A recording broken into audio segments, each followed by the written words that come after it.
Bonjour à vous et bienvenue au podcast Mindset 360 de Paul Rousseau, auteur de 2 best-sellers, bien sûr, consultant d'affaires, coach et conférencier. Donc, dans ce podcast, nous recevrons Ghislain Lévesque. Ghislain est accompagnateur de leaders et d'équipes. Et puis, lui, ce qu'il fait, c'est qu'il accompagne les gens vers la performance durable. On va en reparler pendant ce podcast. Et puis, il est avec nous, il est en train de s'installer, il vient d'enlever son manteau, il s'assoit. Bonjour Ghislain, comment ça va? Salut Paul, ça va super bien content d'être là avec toi. Et toi, comment ça se passe? Ça va top shape, ça va super bien, je suis en pleine forme. Et puis, je suis tellement content de te recevoir aujourd'hui, Ghislain. Nous, on se connaît depuis longtemps. Oui. On se connaît depuis bientôt 20 ans. Et puis, on a fait partie d'une association ensemble de conférenciers. Oui. Et puis, depuis, on a chacun parcouru notre chemin, notre bout de chemin. Et on s'est revus il y a peut-être quoi, 5-6 ans environ? À peu près, oui. On s'est recroisés, un endroit où toi, tu allais voir pour donner des conférences. Moi, je donnais des formations à cet endroit-là. Et puis, c'est super agréable parce que oui, on a recroisé nos chemins encore il y a environ 1 an.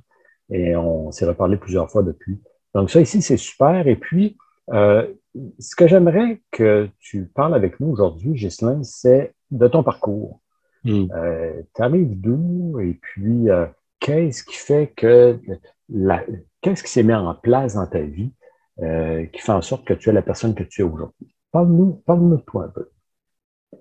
Écoute, c'est une bonne question. C'est une question qui est vaste, mais spontanément, ce qui me vient à l'esprit quand tu me poses cette question-là, c'est je suis obligé de te dire que ce qui a créé la personne que je suis devenue, c'est la souffrance. J'ai grandi, moi, à travers la souffrance. Je sais que pour certains, c'est pas tout à fait la façon qu'ils expérimentent la vie, mais moi, c'est comme ça que je l'ai expérimenté. D'abord, dans ma jeune enfance, une enfance difficile, des parents aimants qui avaient une façon particulière d'aimer, et moi, ça nuisait à mon développement, ce genre d'affection-là, d'amour-là. Je suis devenu un ado rebelle. J'ai vécu plusieurs ruptures amoureuses. Je suis devenu un athlète d'endurance, beaucoup de blessures. Et je suis de ceux qui ont évolué après une souffrance. C'est comme ça que mon parcours s'est fait. Et à partir de là, d'une souffrance à l'autre, à un moment donné, j'ai pris conscience que peut-être que le dénominateur commun entre cette relation avec cette femme-là et cette relation-là avec cette femme-là, c'était moi. Puis que je pouvais bien les pointer du doigt, mais que finalement, ça n'allait pas m'outiller ben. Et c'est là que j'ai amorcé ma démarche, là, un peu plus là, près de 25 ans maintenant.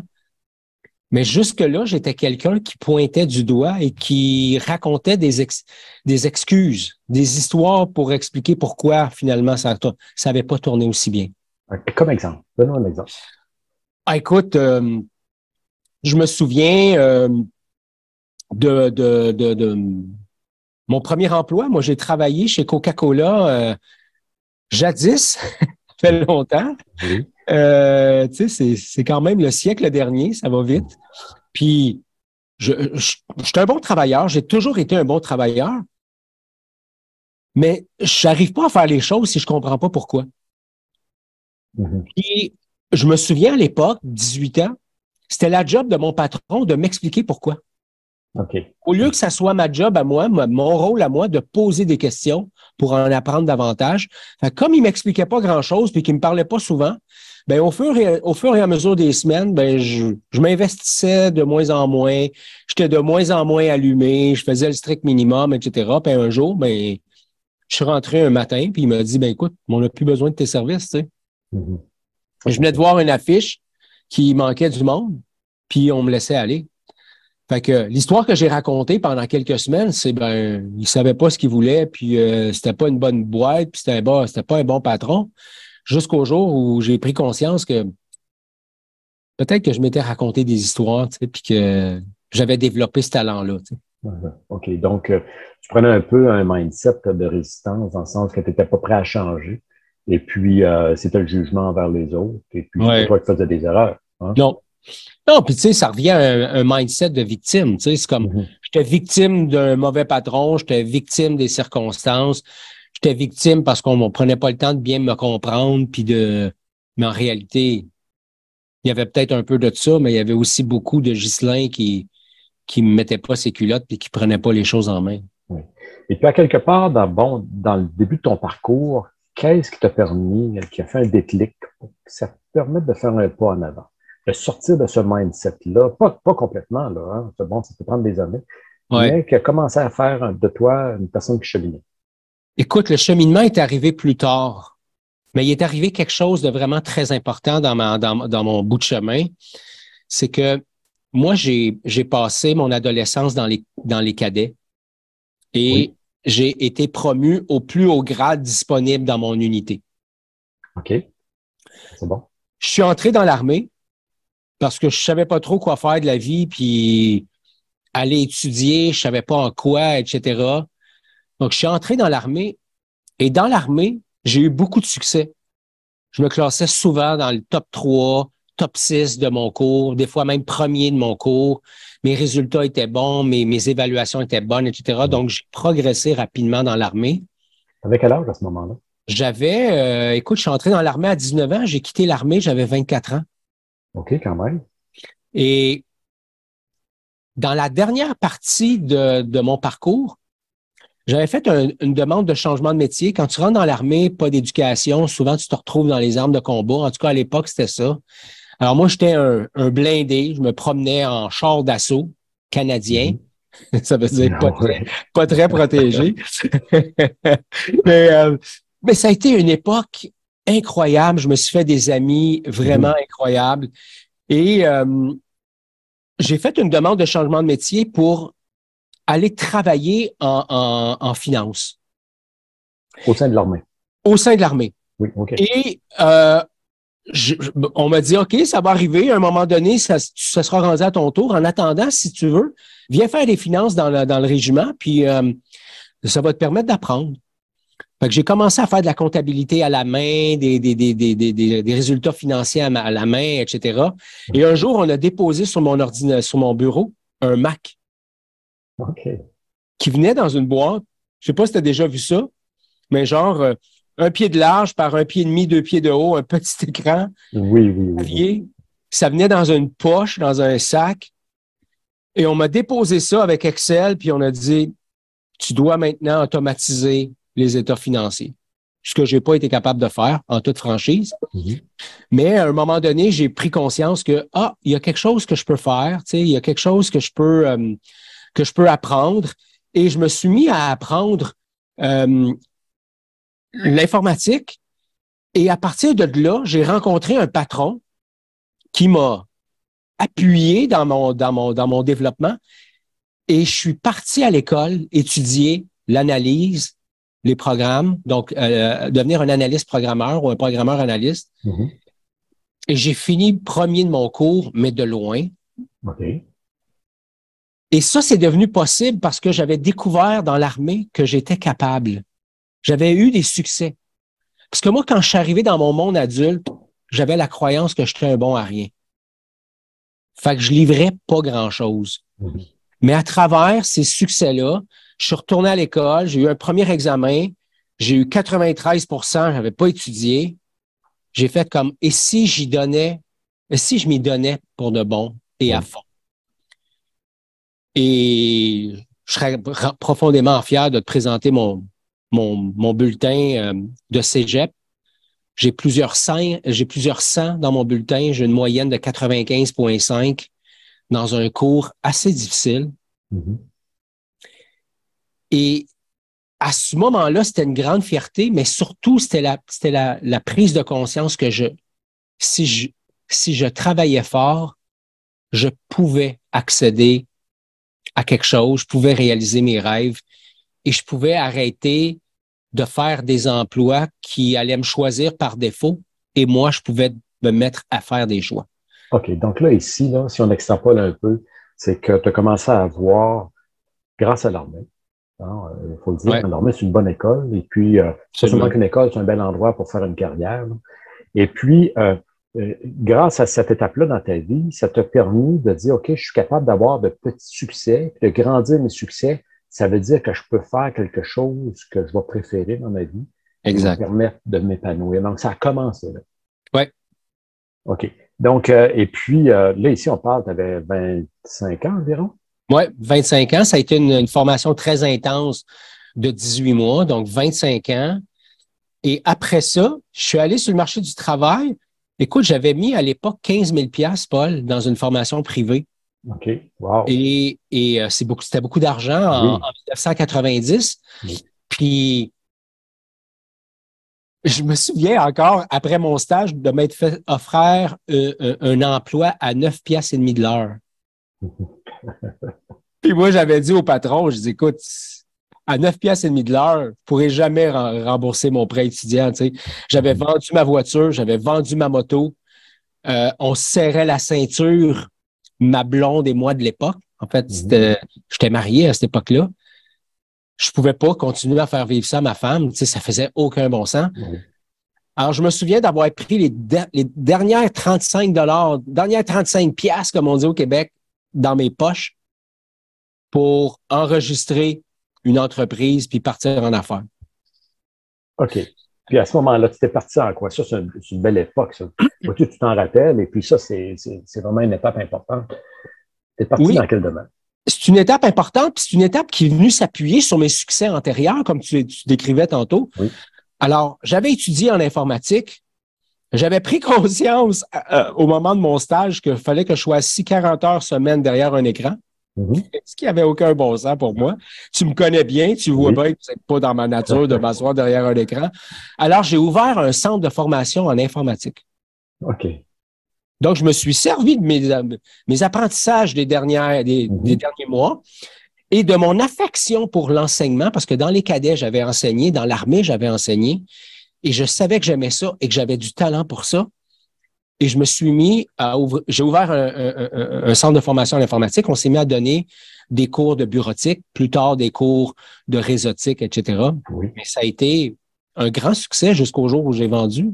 OK. OK. Donc, dans les années où tout le monde devait apprendre Oui, l'informatique dès les débuts, hein, et puis c'était pas aussi convivial qu'aujourd'hui. Et non. puis, oui, OK, OK, hey, c'est super. Ça, c'est un beau cheminement que je connaissais pas de toi. Ah oui, c'est vrai. Oui, OK, ah, c'est fantastique. Et puis, là, ici, bon, on voit déjà ton mindset qui commence à changer, mais tu as quand même culbuté sur une couple de défis. Oui. Oui, parce que dans le fond, tantôt, volontairement, je l'ai présenté comme ça. Tu sais, je t'ai dit, j'ai pris conscience que si je travaillais fort, je pouvais réaliser. Oui. Et je suis devenu quelqu'un qui a travaillé fort. Mhm. Pas toujours intelligemment, Paul, mais fort. J'avais compris une chose à travers mon temps dans l'armée, puis mon temps à l'école, puis mon temps ensuite dans ma boîte qui s'appelait Conform Inc. J'avais compris une chose, c'est que je n'étais pas le plus talentueux, mais que si je travaillais fort, il n'y a personne qui pourrait travailler plus fort que moi.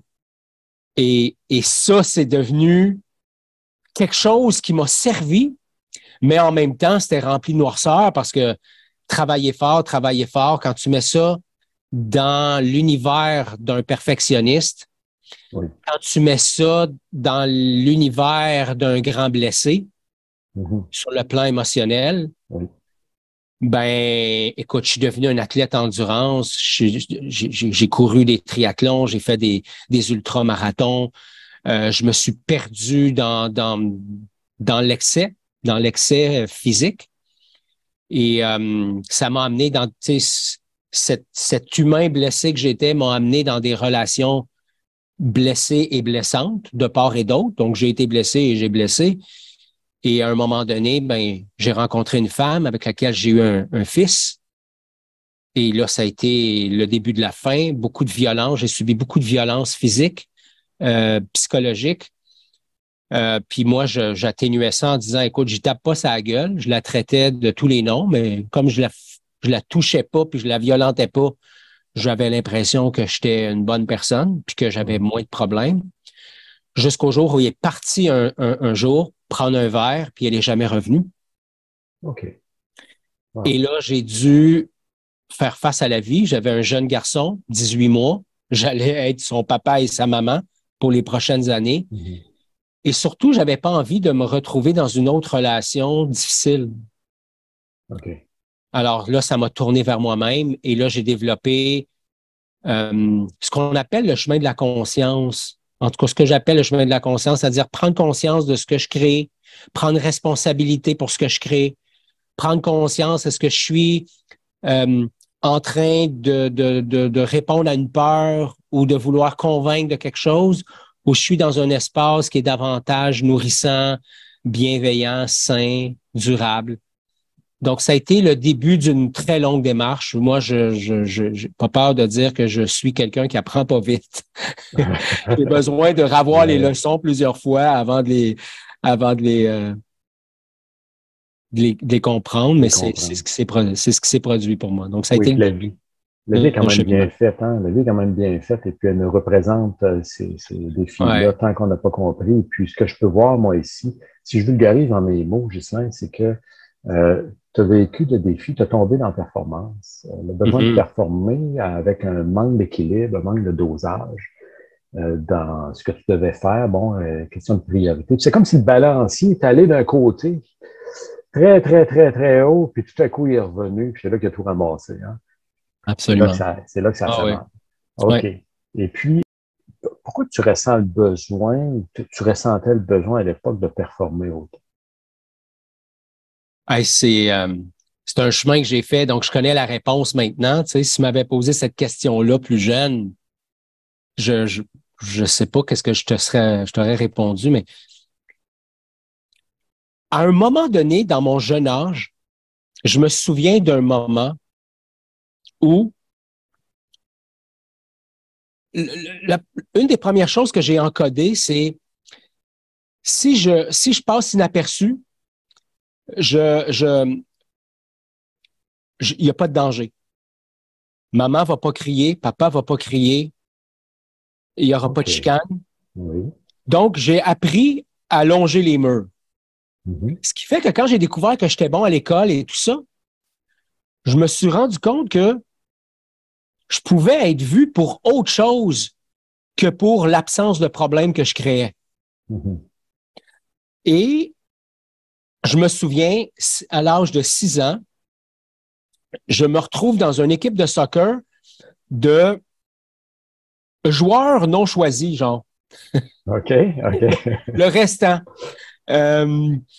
Mais à l'époque, tu sais, je me souviens c'était pas comme ça que je le vivais. Je le vivais dans, OK, moi, je connais pas ces jeunes garçons-là, fait que je n'ai pas été choisi, je me retrouve dans une autre équipe. Et je me retrouve à travailler avec un entraîneur qui m'encourage. OK. Qui souligne mes bons coups, Paul. OK. Ça, c'était pas habituel. Non. Puis encore une fois, je répète, j'ai eu des parents aimants. Mais des parents brisés qui ont éduqué un enfant brisé, c'est ça que ça a donné. Tu sais? Donc, je le vois comme ça aujourd'hui. Puis mon père est décédé, mais j'ai une très belle relation avec ma mère. On se parle, on se voit régulièrement, etc.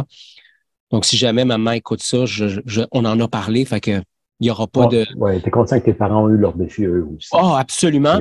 Et moi, comme parent, j'ai eu les miens. Donc, tu sais, ça m'a permis de cheminer. Mais à 6 ans, j'ai rencontré un entraîneur qui m'a encouragé. Et je me souviens d'être allé dans un tournoi, Paul, et d'avoir donné tout. Et il restait absolument rien. Après une partie, moi, j'avais laissé tout sur le terrain. Et mon entraîneur était fier de moi. Et mon entraîneur était donc fier de moi. Et cette équipe de joueurs choisis, entre guillemets, à un moment donné, ont eu un blessé, ont eu besoin d'un autre joueur. Et j'ai été l'élu. OK. Pas parce que j'étais bon, je n'étais pas forcément bon. Mais écoute, je me donnais tellement que j'ai décodé à ce moment-là que quand je me donnais à fond, je pouvais être perçu comme étant bon. Et plus tard, 5, 6, 7 ans, écoute, mes bulletins scolaires de première, deuxième, troisième, quatrième, cinquième année, c'est des 95 et plus partout. Et je me souviens d'une fois d'avoir apporté un bulletin à maman et maman d'avoir pris le téléphone et d'avoir appelé sa famille pour parler de mon bulletin. Oh là là, quelle fierté. Hein? Le performeur est né.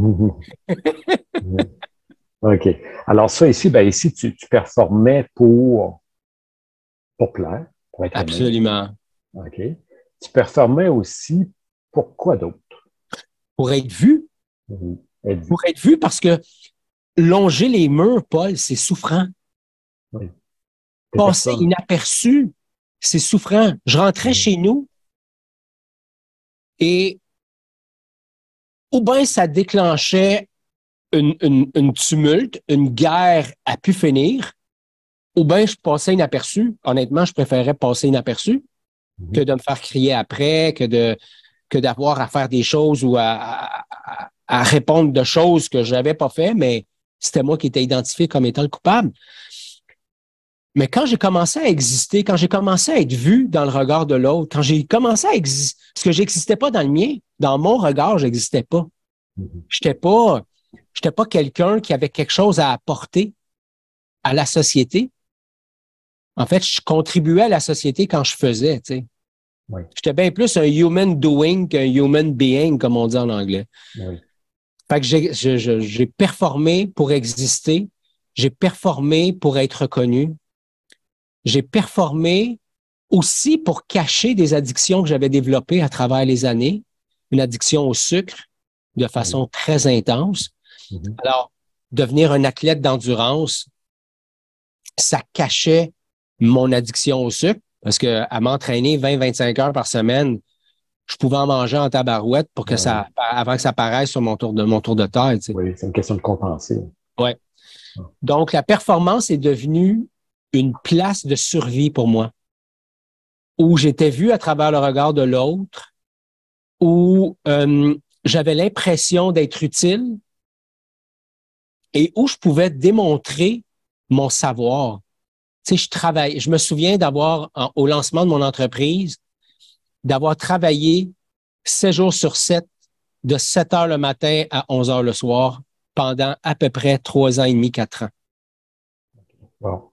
OK. Donc, ici, c'est vraiment la performance. C'est aussi beaucoup de transfert de connaissances. La connaissance, c'est important.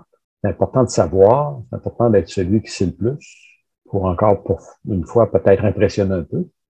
Oui, absolument. OK. Puis enseigner, tu sais, les premières années de ma vie, j'enseigne encore aujourd'hui, tu sais, je me vois plus comme un facilitateur que comme un enseignant. Mais à l'époque, tu sais, Paul, tu sais, parle pas, écoute, m'a te dire comment faire les choses, là. C'était comme, j'étais le formateur, moi, qui donnait les recettes, tu sais. Oui. Puis j'étais très compétent. J'ai été reconnu par Microsoft, j'ai été reconnu par WordPerfect à l'époque, j'ai été reconnu par des salons informatiques, par des grosses pointures. D'ailleurs, quand j'ai vendu ma boîte, j'ai été rapidement approché pour joindre d'autres centres de formation certifiés. Donc, j'avais une expertise qui était claire, qui était reconnue, mais surtout, j'avais une posture qui démontrait que j'étais supérieur. Et cette posture-là, maintenant, m'a quitté puis a été remplacée par davantage de sagesse et d'ouverture. Mais à cette époque-là, je savais et c'était mieux d'écouter. Oui. Alors, c'est cette transition-là ici que je trouve qui est importante aussi, Ghislain, dans ce sens que tu as performé, mais aujourd'hui, tu sais qu'on ne peut pas performer 7 jours par semaine à vie. Ouais. Sinon, il se passe quelque chose. Donc, bon, tu as performé beaucoup, mais qu'est-ce qui s'est passé? Qu'est-ce qui a fait que tu es allé chercher ce grain de sagesse-là que tu as aujourd'hui? Ben, tu sais, plus tôt, je te disais, moi, je suis pas un rapide, là, tu sais, je dis ça avec une blague parce que j'apprends à une vitesse hallucinante, mais il y a certaines leçons de la vie que ça m'a pris des coups durs. Oui. Fait que tu boites longtemps avant d'enlever le caillou dans tes chaussures. Oui, exactement. OK, c'est bon. Tu sais, quand tu deviens un athlète d'endurance, en tout cas, quand je suis devenu un athlète d'endurance, je parlais au jeu, Paul, c'est devenu possible parce que j'ai développé des stratégies. Puis une de ces stratégies-là, c'était de me déconnecter de mon corps. Tu sais, courir pendant 6 heures, pendant 8 heures, pendant 90 kilomètres, pendant 100 kilomètres, au début des années 2000, quand je partais dans une compétition d'ultramarathon, on était 18, puis on n'avait pas des numéros, on avait des affiches avec notre nom dessus. OK, oui. Tu sais, aujourd'hui, tu vas dans un événement d'ultra-distance, ils sont des centaines, tu sais, dans plusieurs cas. Donc, à l'époque, c'était comme, C'était peu connu. Et cette stratégie-là de me déconnecter de mon corps, c'était super utile parce que je sentais rien. Je sentais pas la fatigue. Donc, j'allais au bout de tout. Fait que je suis allé au bout de tout. Un peu plus tard, j'ai fait un premier épuisement. Je me suis levé un matin. Je suis allé à la salle de bain. Je suis revenu me coucher. Je me suis mis à pleurer. Ma femme capotait parce que là, on avait un gros rythme de vie, puis il fallait continuer à le garder. Mais là, mon corps, il me disait, faut que tu me sentes, faut que tu écoutes, parce que je peux plus continuer comme ça. Et j'ai consulté et mes glandes endocrinales Oui, oui. étaient vides. C'était vidé. OK. Selon mon médecin, selon Mhm. les tests que j'ai faits, j'étais allé au bout de l'adrénaline. Il n'y avait OK. plus rien. Moi, je Oui. fonctionnais sur l'adrénaline et mon corps m'a dit stop, stop, stop, ça s'arrête ici maintenant. OK. Donc, tu as épuisé tes réserves, tu as épuisé tes glandes qui, elles, ne pouvaient plus produire. Et puis, ben là, écoute, ta vitalité s'en allait Plus de complètement. vitalité, plus d'énergie, Oui. euh, avec encore cette espèce de culpabilité que c'était important que je demeure le pourvoyeur que j'étais jusque-là. Mhm. J'étais avec une femme qui avait 3 filles. Moi, j'avais mon fils, donc ça faisait une famille de 6. On vivait dans une grosse maison. Il n'était pas question qu'on diminue le rythme de vie. Ces enfants-là étaient à l'école privée, etc. Bref, il y avait une pression énorme qui venait avec des choix inconscients, dictés par une société qui m'avait dit, toi, tu vas être un pourvoyeur parce que tu es un homme, puis tu vas faire ça comme ça pour telle raison, puis tu vas faire ça comme ça pour telle raison. Et, euh, et je me souviens, c'est comme j'ai eu à m'arrêter pendant 6 mois de temps et à développer de la sagesse. Oui. C'était en mode rapidité. Donc, tu devais performer à développer de la sagesse. Et ça, c'est pas évident. C'est pas évident. C'est des prises de conscience violentes.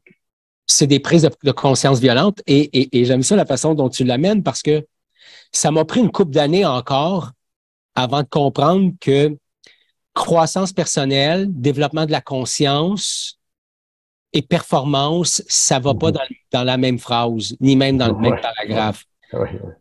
Et là, je suis devenu, écoute, j'en suis à ma 5e certification dans 5 écoles de coaching différentes. Mhm. J'ai Ouais. étudié la communication non violente, aussi la PNL.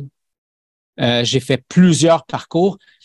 Je suis rendu à peu près à 250 000 d'investis en formation Ouais. dans les 15 dernières années.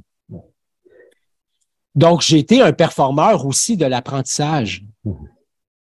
Le jusqu'au savoir. jour où j'ai réalisé que il y avait le savoir, puis il y avait l'intégration, puis qu'entre les deux, il y avait un monde de différence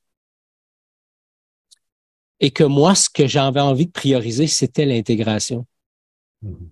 et non pas de savoir, mais sans trop savoir quoi en faire. Tu sais. Oui. Donc, d'être le produit toi-même de ce que tu as appris. Ouais, Donc, d'apprendre pas seulement que pour transférer tes connaissances, mais d'abord l'intégrer en toi, puis le vivre. Et absolument. puis, c'est comme ça Ouais. que tu peux aider mieux aujourd'hui. Hein? Et puis, OK, super, super, j'aime ça. J'aime ça, Ghislain. Et puis, euh, ça ici, c'est quelque chose qui est difficile à sortir, de sortir ça de soi, la performance. Et puis, et nos capacités ont une limite à quelque part. Bon, tu t'es relevé. C'est passé quoi après? Ben, après ça, tu sais, j'ai vendu mon entreprise. En fait, j'avais vendu déjà Conforme. J'ai vendu ma deuxième entreprise et qui était une firme de consultants, accompagnement, gestionnaire, équipe, beaucoup, Oui, beaucoup oui. de contextes de crise. Mhm. Moi, j'ai été élevé dans une famille en crise, fait que je suis devenu un spécialiste de la gestion de crise. Oui, OK. Ça, c'est cause à effet. Euh, et c'est vrai que j'aime ça. J'aime ça faire ça, Paul. Aujourd'hui, moins parce que c'est énergivore. Puis j'aborde la situation autrement, mais à l'époque, ça a été ça. Et je suis entré dans un moment de ma vie où je me suis dit, si la performance, c'est pas la solution, puis que la société m'amène à penser que je devrais ralentir, puisque voilà une dizaine d'années, on s'est mis à parler de l'importance du ralentissement et tout ça. Alors moi, je me suis dit, OK, je vais explorer le ralentissement. Mm-hmm. Et comme je fais pas les choses à moitié, je suis parti en Inde faire ma formation de prof de yoga. OK. Et je ne savais pas ça dans ta ville.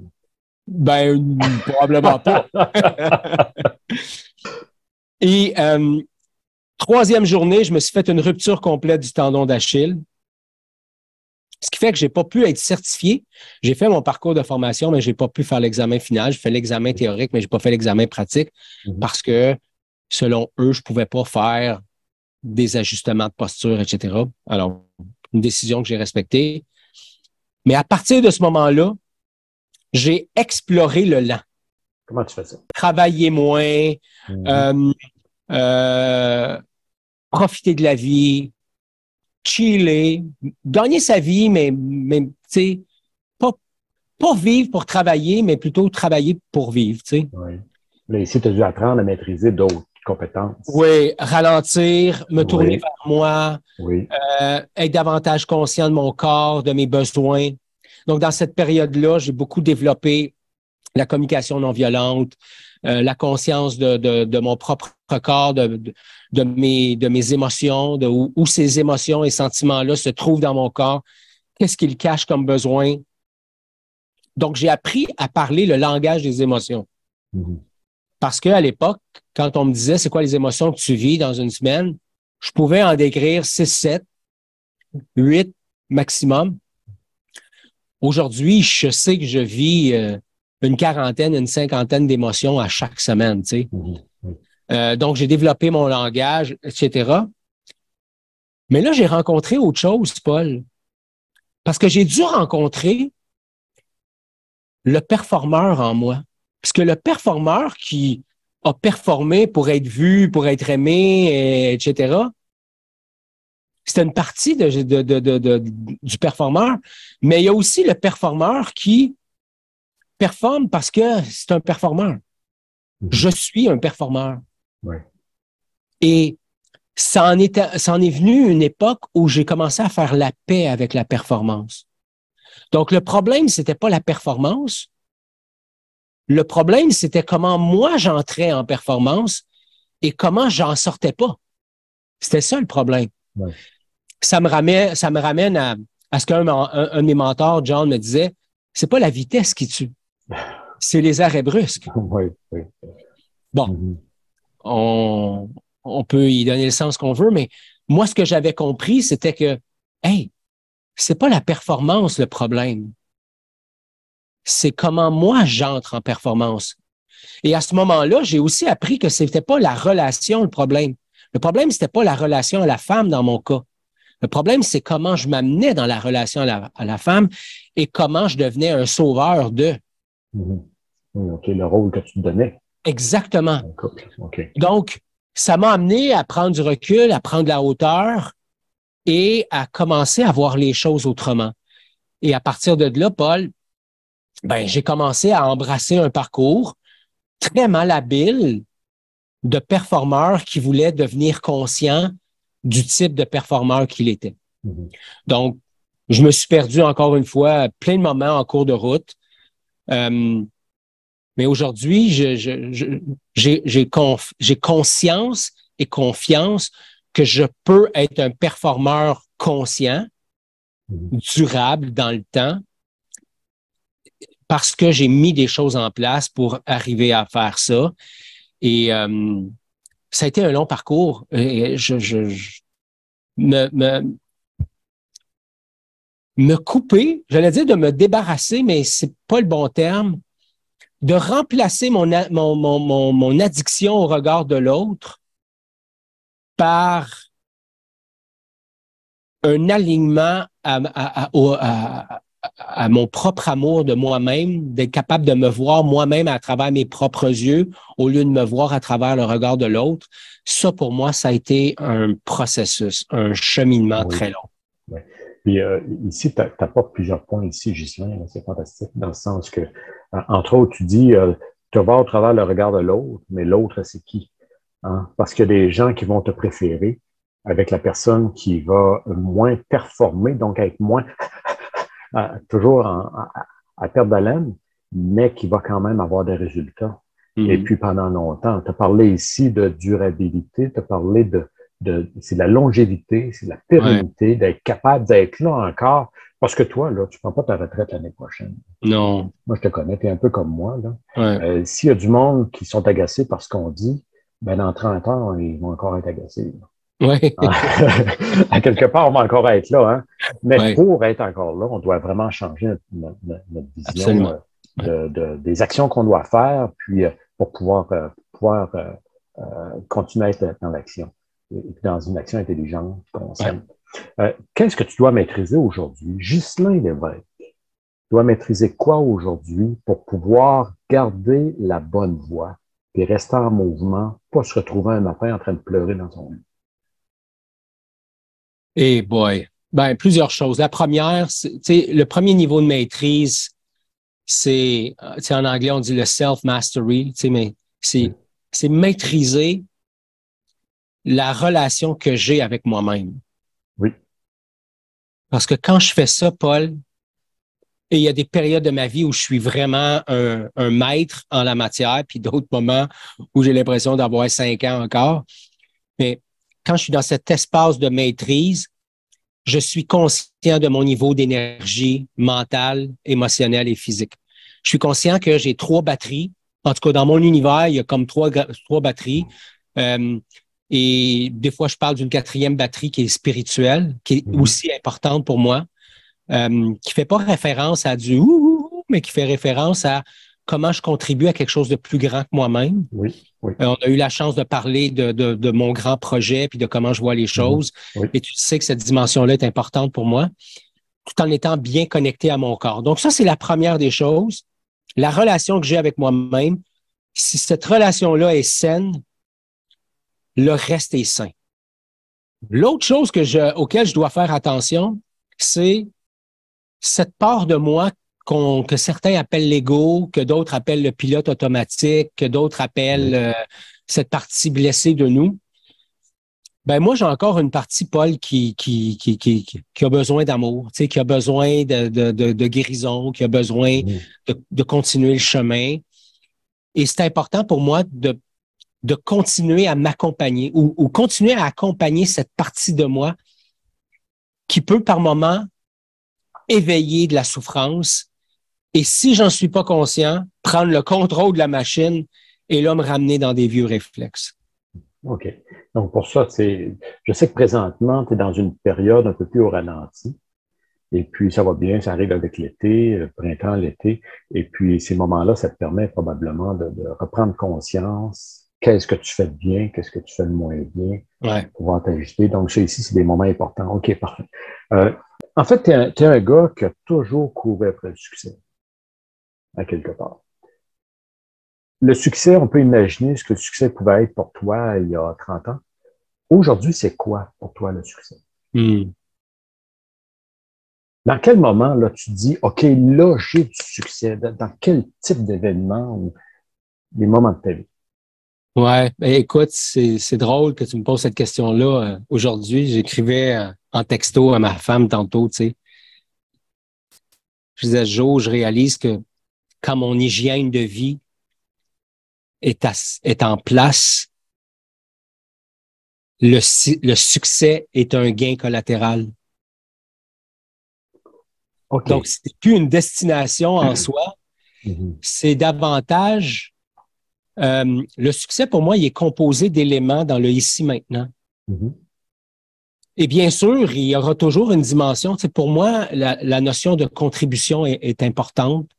Je prends soin de moi, je prends soin de mon prochain. La communauté Courageusement Humain, c'est une communauté qui donne beaucoup. C'est une communauté qui a vu le jour, justement, juste un peu avant la pandémie. Pas à cause de la pandémie, mais avant la pandémie. Puis quand la pandémie est arrivée, on a saisi l'opportunité. Mais on a fait plein d'ateliers, d'événements, de cercles de parole, de dialogues authentiques, etc., de podcasts. Pourquoi? Parce que mon besoin de contribution est grand. Je suis un privilégié de la vie. Je suis en santé, j'ai une femme qui m'aime, j'ai un fils qui m'aime. J'ai des clients qui m'adorent, j'ai des clients qui me respectent, j'ai des collègues qui reconnaissent mon talent. J'ai une maman en or, j'ai des frères et sœurs, j'ai des amis, j'ai des mentors autour de moi. J'ai eu le plaisir d'être accompagné par toi pendant un bout de temps. Je suis un privilégié de la vie et je crois à donner à outrance parce que la vie va nous donner, va nous rendre à outrance. J'ai appris à doser le outrance. Mais ça c'est un grand défi beaucoup. pour toi. Oui. Un grand défi pour toi ici. Absolument. Doser, pas tomber dans l'excès non plus.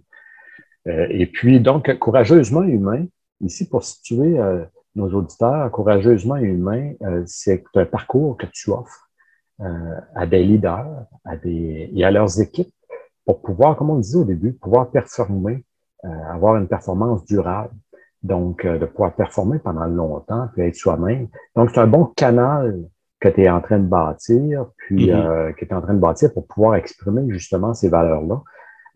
Comme exemple, avec quel est l'un des bienfaits que tu peux apporter à un leader par courageusement humain? Ben, en fait, je pense qu'on est plusieurs sur la planète à pouvoir faire ça. Je pense que le plus beau cadeau qu'un leader peut avoir, c'est le cadeau de la conscience. Quand je suis en relation avec le leader que je suis, j'arrête d'essayer d'être le leader que je pense que les autres voudraient que je sois. Okay. Et à partir de ce moment-là, pour moi, dans mon parcours, et c'est comme ça que j'ai designé, qu'on dit dans le langage de formation, mais c'est un terme plus anglophone, mais c'est comme ça que j'ai dessiné le parcours, c'est-à-dire permettre aux gens d'abord de faire la paix avec qui ils sont. Parce que quand je fais la paix avec qui je suis, je m'apaise. En tout cas, dans mon expérience, quand je fais la paix avec qui je suis, je m'apaise. Et à partir de là, j'arrête de courir après l'amour extérieur et je commence à donner un sens à cette relation intérieure qui m'habite. Et à partir de là, un coup que j'ai fait la paix avec moi-même, ben là, comme leader, je me déploie différemment dans ma communauté, dans ma famille et bien sûr avec mon équipe.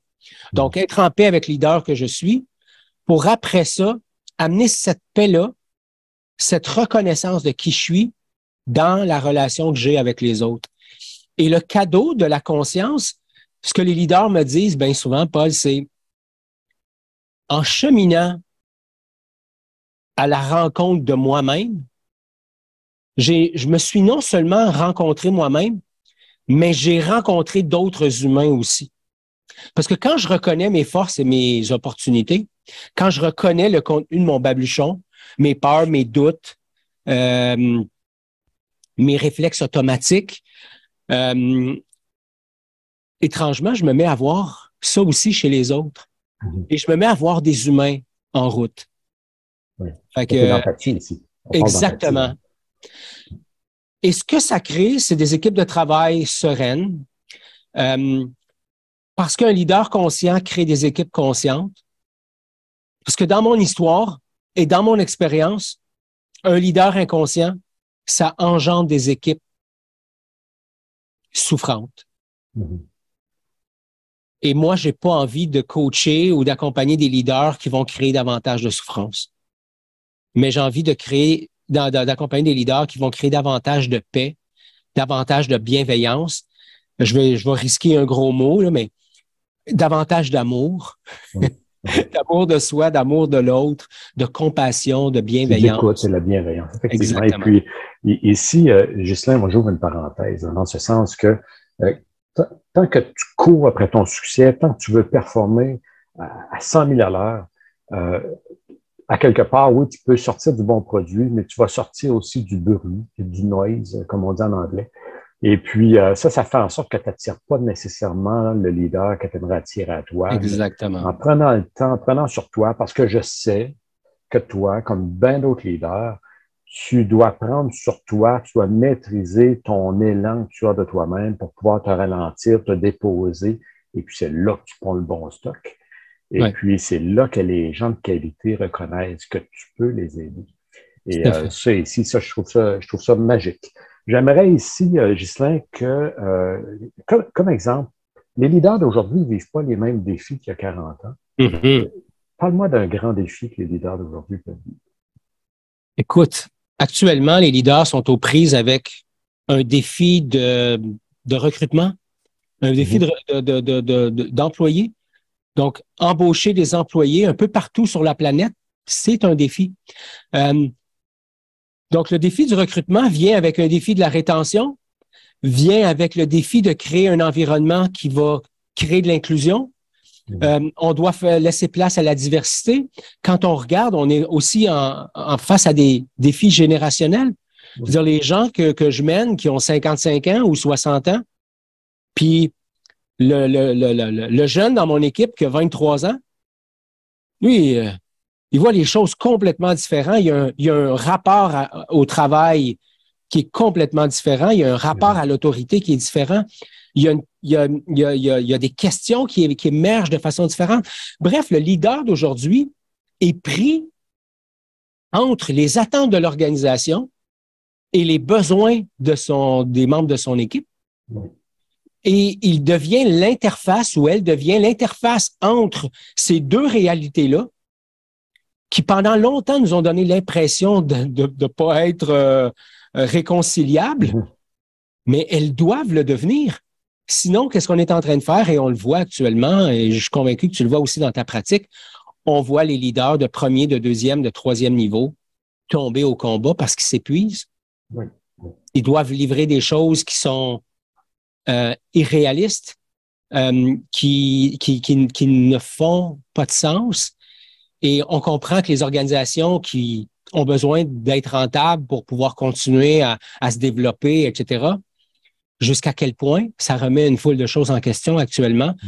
Alors, le défi, c'est un défi de gestion de changement, d'adaptabilité, de composer avec un environnement VUCA, et même VUCA, c'est dépassé VUCA maintenant.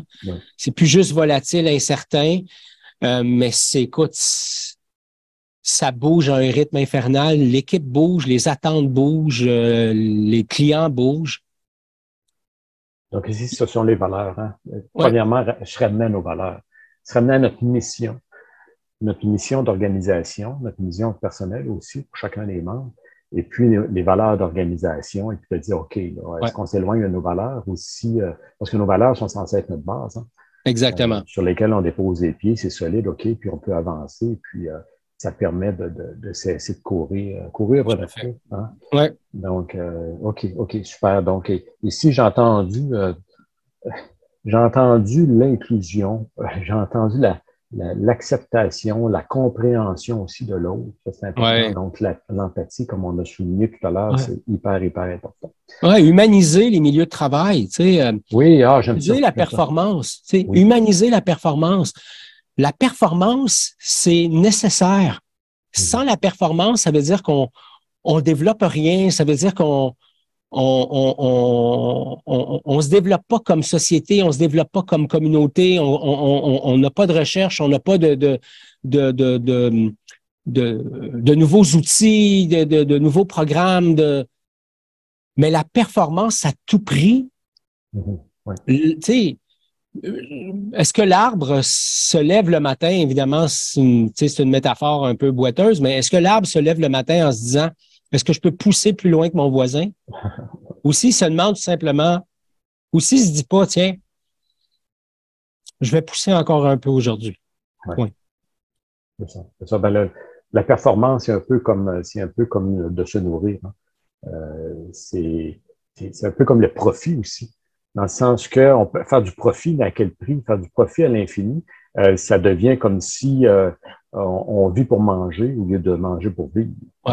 Donc, la performance, avoir des résultats, ben, dans le fond, c'est ce qui va nous nourrir, mais il ne faut pas que ça devienne ce qui nous mène. Exactement. En fait, J'avais une conversation hier avec un leader, tu sais, puis je lui disais, si pour toi, performer, puis la profitabilité à tout prix, c'est important pour toi, tu sais, moi, je respecte ça. Oui. J'ai pas envie de marcher à tes côtés, par contre, parce que ça respecte pas mes valeurs. Maintenant, laisse-moi t'expliquer. J'ai rien contre ta rentabilité, j'ai rien contre l'argent que tu peux mettre dans ton compte de banque ou dans le compte de banque de ton entreprise. Pour moi, j'ai pas d'enjeu, là. Mais si tu viens à moi en me disant que tu as un défi de recrutement, tu as un défi de rétention, puis que tu n'es pas capable de faire le lien entre une profitabilité à tout prix, à outrance, et l'environnement de stress que tu crées pour les membres de ton équipe, qui finalement n'ont pas envie de rester et ils veulent partir, et qui deviennent et qui cessent d'être des ambassadeurs pour ta propre entreprise, ben je pense qu'il y a une opportunité de prise de conscience que tu ne saisis pas, là.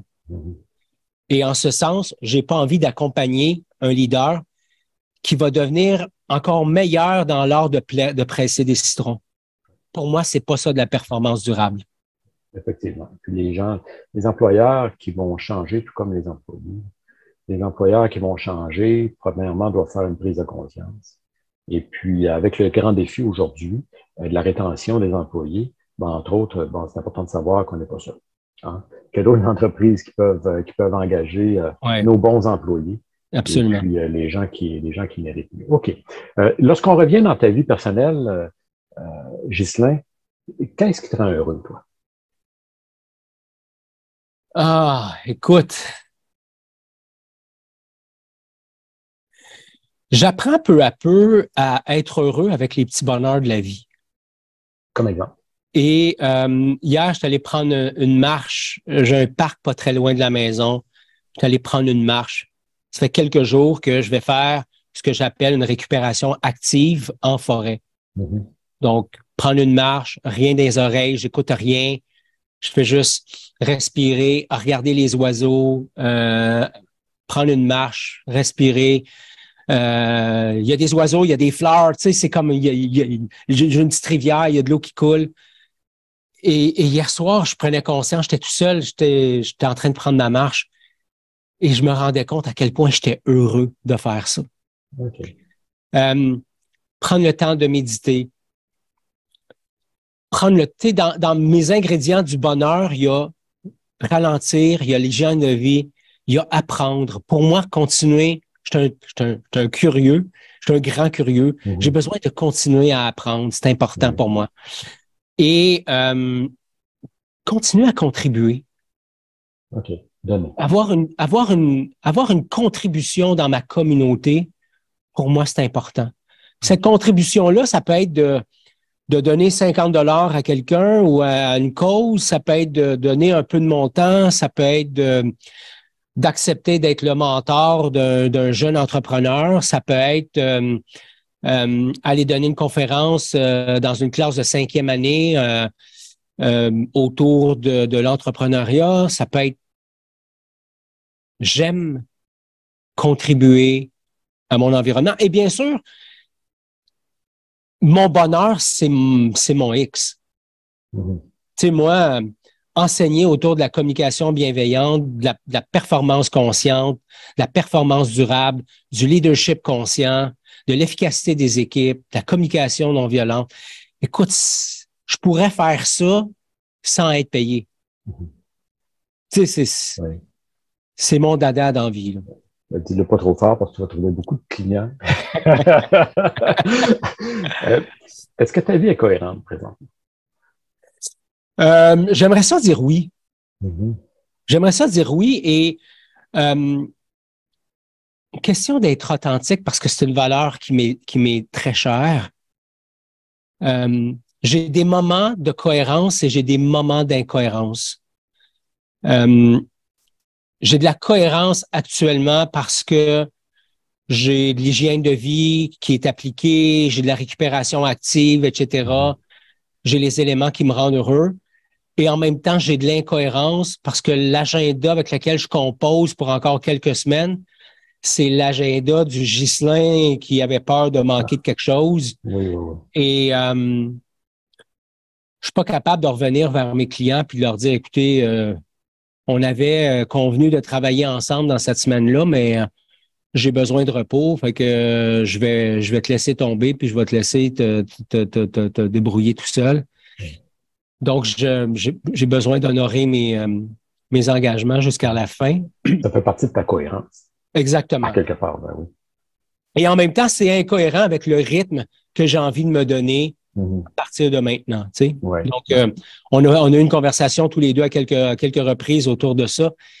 Et pour moi, de ramener, de ralentir, de prendre le temps de savourer, c'est un défi. Mhm. C'est un défi. Tu sais, d'être le Ouais. coureur qui va partir courir, mais qui va en même temps contempler le paysage, Oui, pas juste performer. C'est un enjeu. c'est ça. C'est une question de transition, ça prend du temps. Et puis, ben, je te ramène à la phrase que tu dis tout à l'heure, hein, c'est pas la vitesse qui tue, c'est l'arrêt brusque. Il ne faut pas arrêter trop vite. Ouais, On fait le changement de façon transitoire et puis exactement. c'est comme ça que je vais être le plus harmonieux. Ouais. Le temps passe vite, Ghislain. On Ouais. va devoir se revoir une autre fois. Écoute, on pourrait parler des heures, nous deux, on le sait. Hein. Et puis, comme mot de la fin, quel conseil tu donnerais aujourd'hui, Ghislain, à Ghislain alors qu'il avait 15 ou 20 ans ou Hmm. 25 ans? Écoute, ce qui monte quand j'écoute ta question, tu sais, ce qui émerge pour moi, c'est aime-toi d'abord. Tu sais. Mhm. Et c'est un chemin qui est parsemé de toutes sortes de choses. Mais dans mon cas, cet amour-là, je l'ai vu dans le regard des autres et je suis devenu le pantin de, des autres. Tu sais. Mhm. Alors, si j'avais un conseil à donner à Ghislain à 15, 18, 20, 22 ans, c'est, hey, mon homme, prends conscience de ta valeur.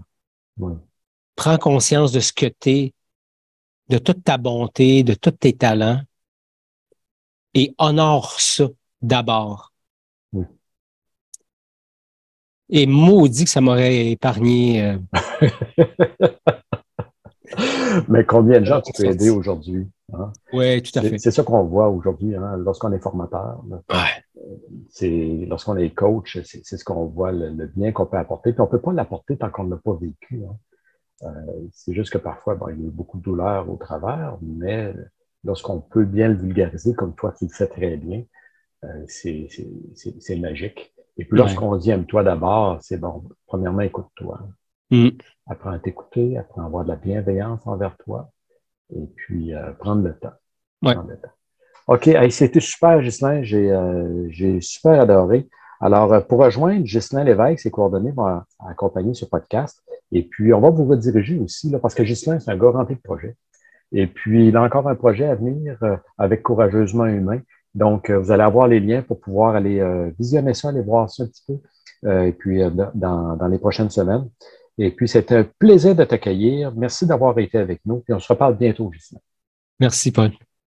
Super. Alors, nous étions avec Ghislain Lévesque. Ghislain, lui, il est coach. C'est un accompagnateur de leaders et puis d'équipe vers la performance durable. Donc, lui, il a vécu vraiment c'était quoi frapper le mur à plus d'une reprise. Et puis aujourd'hui, Ghislain, ce qu'il peut transmettre aux gens, surtout aux leaders, aux entrepreneurs, les gestionnaires, ce qu'il peut faire, c'est de leur montrer comment faire pour, oui, être dans la performance, mais être dans la performance durable, avec la performance pendant longtemps, et puis dans quelque chose qui est bien dosé dans chacune des facettes de notre vie. Alors, avec Ghislain, aujourd'hui, on a parlé, entre autres, hein, la douleur, la souffrance qu'on peut vivre à un moment donné dans notre vie. Et puis ça, ici, ben, ça peut faire en sorte que ça va nous abattre ou ça peut faire en sorte qu'on va faire des prises de conscience. Il ne faut pas partir avec les armes puis aller à la guerre. C'est pas comme ça qu'on va se relever dans la vie, mais c'est de vraiment faire la paix avec soi-même et c'est ce qui nous permet d'avancer.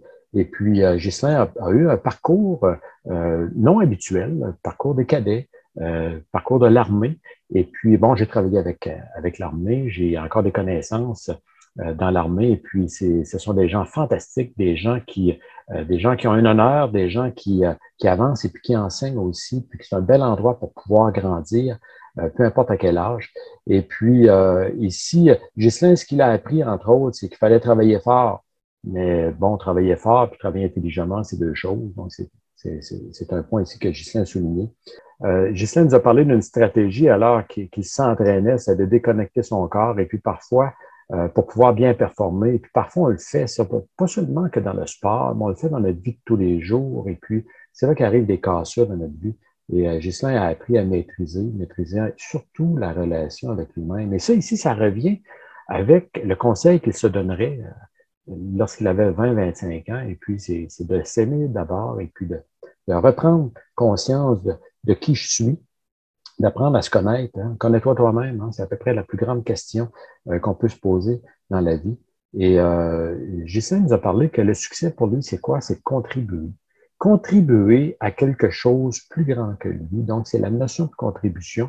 Et ça ici, c'est quelque chose qui est souvent oublié dans notre société aujourd'hui parce que si on se compare à d'autres pays, comme le Japon, comme exemple, qui, eux, là-bas, ont une mentalité de communauté. Donc, ils contribuent à la communauté puis à faire grandir les autres. Ici, on est de plus en plus individuel. Et puis, bon, entre autres, on a parlé de pandémie tout à l'heure. Oui, l'époque de la pandémie a fait en sorte que les gens sont devenus très individualistes. Pas tout le monde, je parle pas, bon, mais en général, c'est ce qu'on a pu voir. Et puis, mais qu'on doit ramener ça d'abord à soi pour pouvoir inspirer les autres en pouvant contribuer dans leur vie. Alors, un grand projet ici de Ghislain, c'est Courageusement humain. Donc, c'est un projet avec lequel j'ai eu la chance de voir Ghislain grandir à l'intérieur de ça, dans l'agrandissement de son projet. Et puis, entre autres, il aide les leaders, il aide les leaders et leurs équipes à passer au travers certains défis, des grands défis aujourd'hui que les équipes peuvent vivre. Alors, ça a été un plaisir de préparer ce podcast pour vous en compagnie de Ghislain Lévesque. Ici Paul Rousseau. Je suis auteur de 2 best-sellers, consultant d'affaires, coach et conférencier. Et puis, on se reparle bientôt. Et rappelez-vous, hein, ne regardez plus en arrière parce que ce n'est pas la direction dans laquelle vous vous dirigez. Jusqu'où irez-vous? Ciao!